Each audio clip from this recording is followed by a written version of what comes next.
ಗೀತಾ ಮಹಾತ್ಮೆ. ಯೋಗಿನಾಮಪಿ ಸರ್ವೇಷಾಂ ಮದ್ಗತೇನಾಂತರಾತ್ಮನಾ ಶ್ರದ್ಧಾವಾನ್ ಭಜತೆ ಯೋ ಮಾಂ ಸಮೇ ಯುಕ್ತತಮೋ ಮತಃ.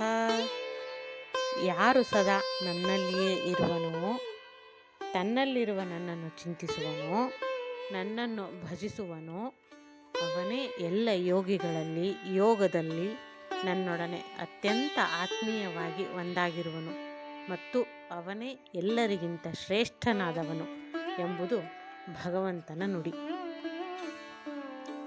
ಕೃಷ್ಣನನ್ನು ನಮ್ಮ ಜೀವ ಮತ್ತು ಆತ್ಮನೆಂದು ಸ್ವೀಕರಿಸಿದರೆ ಅದೇ ಜ್ಞಾನ, ಅಂದರೆ ಅಂಧಕಾರ ಇರದ ಮಾನಸಿಕ ಸುಜ್ಞಾನ.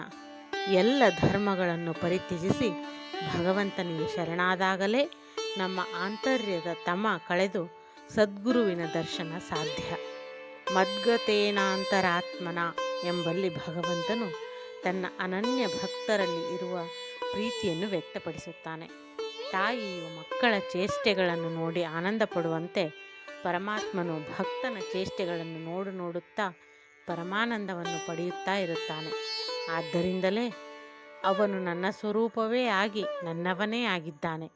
ಹೀಗಾಗಿ ಅವನೇ ನನ್ನ ಸರ್ವೋತ್ತಮ ಭಕ್ತನೂ ಯೋಗಿಯೂ ಆಗಿದ್ದಾನೆ ಎನ್ನುತ್ತಾನೆ ಭಗವಂತ. ಸದಾ ಭಗವತ್ ಚಿಂತನೆ, ಶ್ರವಣ, ಪಠಣದಿಂದ, ಭಕ್ತಿ ಯೋಗದಿಂದ ಮುಕ್ತಿ ಸಾಧ್ಯ. ಯಾರು ಭಗವಂತನ ಹುಟ್ಟಿನ ಮತ್ತು ಕರ್ಮಗಳ ದಿವ್ಯ ಸ್ವರೂಪವನ್ನು ಯಥಾರ್ಥವಾಗಿ ತಿಳಿದುಕೊಳ್ಳುವರೋ ಅವರು ಪರಮಾತ್ಮನಿಗೆ ಅತ್ಯಂತ ಪ್ರಿಯರಾಗಿ ಶ್ರೇಷ್ಠ ಯೋಗಿ ಎನಿಸಿಕೊಳ್ಳುತ್ತಾರೆ. ಅಂತಹವರು ದೇಹತ್ಯಾಗದ ನಂತರ ಮತ್ತೆ ಹುಟ್ಟುವುದಿಲ್ಲ, ಭಗವಂತನಲ್ಲಿ ಲೀನವಾಗುವರು. ಸದ್ವಿಚಾರಗಳು, ಯೋಗದಲ್ಲಿ ಸ್ಥಿತವಾದ ಮನಸ್ಸು ಇವುಗಳು ಭಗವಂತನನ್ನು ಸೇರುವ ದಾರಿಯನ್ನು ತೋರುತ್ತವೆ. ಇವನ್ನು ನಾವು ಮೈಗೂಡಿಸಿಕೊಳ್ಳಬೇಕು ಎಂಬುದೇ ಇಲ್ಲಿನ ಸಂದೇಶ. ಹರಿ ಓಂ.